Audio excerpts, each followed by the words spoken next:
สองสมาคมนักข่าวแห่งสปปลาวและสมาคมนักข่าวทั่วประเทศจีนหัดแน่นกันหัวมือแลกเปลี่ยนบทเรียนร่วมกัน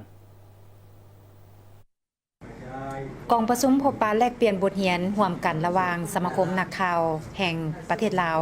และคณะผู้แทนสมาคมนักข่าวทั่วประเทศจีนจัดขึ้นวันที่23เมษายน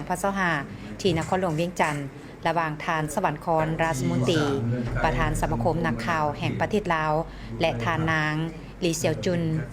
รองประธานสมาคมนักข่าวทั่วประเทศจีนรองผู้จัดการใหญ่และกรรมการคณะพรรคกลุ่มหนังสือพิมพ์รายวันการสู้เลขาคณะหน่วยพรรคและผู้อำนวยการบริหารกลุ่มสื่อใหม่การสู้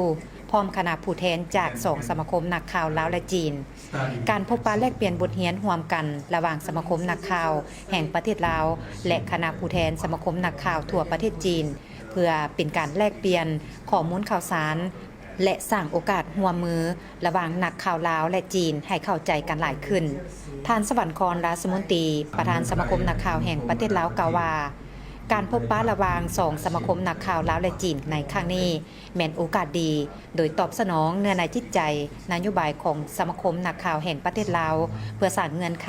การเฮ็ดเวียกของนักข่าวในลาวโดยมีการแลกเปลี่ยนความรู้และพัวพันหัวมือกับต่างประเทศในบรรดาโครงการต่างๆเพื่อเสริมขยายขีดความสามารถของนักข่าวลาวและจีนให้ทันการท่านนางลีเซียวจุนได้กล่าวว่า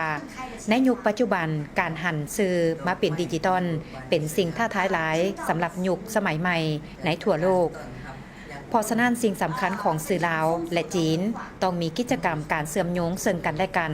พร้อมกันนำเสนอข้อมูลข่าวสารเพื่อดึงดูดความสนใจเช่นการศึกษาการท่องเที่ยว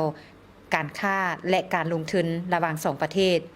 พร้อมนั้นการพัวพันหัวมือลาวจีนได้ยกระดับขึ้นมาเป็นคู่หัวมือยุทธศาสตร์รอบด้านเป็นคู่ร่วมชะตกรรมลาวจีนและสาธารณรัฐประชาธิปไตยประชาชนลาวได้มีส่วนร่วมเข้าในขอริเริ่ม1แล้ว1เส้นทางโดยเฉพาะเส้นทางรถไฟลาวจีนซึ่งเป็นโครงการสัญลักษณ์ของการหัวมือระหว่างลาวและจีน